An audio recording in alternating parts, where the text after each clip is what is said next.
ఓం శ్రీమాత్రే నమః. ఓం నమో వెంకటేశాయ. అందరికీ నమస్కారం అండి. ఈరోజు మన వీడియో రథసప్తమి రోజు సూర్యునికి ఏ నైవేద్యం చేసుకోవాలి, ఎలా చేసుకోవాలి అన్న దాని గురించి. రథసప్తమి రోజే కాదండి, ఎప్పుడు సూర్యభగవానునికి నైవేద్యం చేసినా కూడా పాయసాన్ని నైవేద్యంగా సమర్పించాలి. రథసప్తమి రోజు చేసే ఈ పాయసం ఆవు పిడకల మీద చేస్తారండి. ధనుర్మాసంలో ఇంటి ముందు పెట్టిన గొబ్బెమ్మలతో పిడకలు తయారు చేసి ఆ పిడకల పైన నైవేద్యం తయారు చేస్తారు.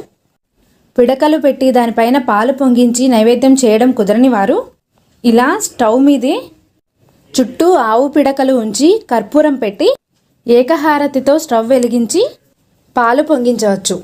దీనికోసం ఆవు పాలు మాత్రమే వాడతారండి. అయితే ఈ నైవేద్యం కోసం బియ్యాన్ని కడగకూడదు. కొత్త పంట బియ్యం తీసుకొని అందులో ఆవు నెయ్యి కలిపి రెడీగా ఉంచుకోవాలి.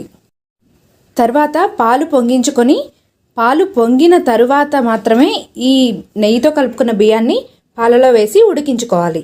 ఈ బియ్యాన్ని ఇంట్లో ఉన్న వారందరి పేర్లు చెప్పుకొని సూర్యనారాయణ మూర్తిని తలుచుకొని ఆయుర్దాయం ఆరోగ్యం బాగా ఉండాలి అని మనం పెట్టుకున్న పాల గిన్నె చుట్టూ తిప్పుకొని అందులో వేయాలి.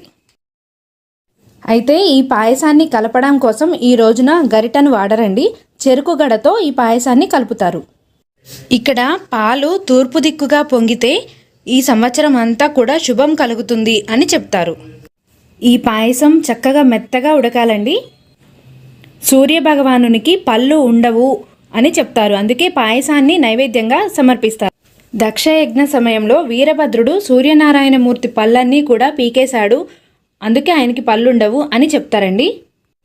ఇలా మెత్తగా ఉడికిన అన్నంలో బెల్లం వేసి కలుపుకోవాలి. ఈ పాయసంలో యాలకుల పొడి కానీ డ్రై ఫ్రూట్స్ కానీ ఏవి కూడా వేయరు. ఇలా రెడీ చేసుకున్న పాయసాన్ని చిక్కుడు ఆకులలో పెట్టి సూర్యనారాయణునికి నివేదన చేస్తారు.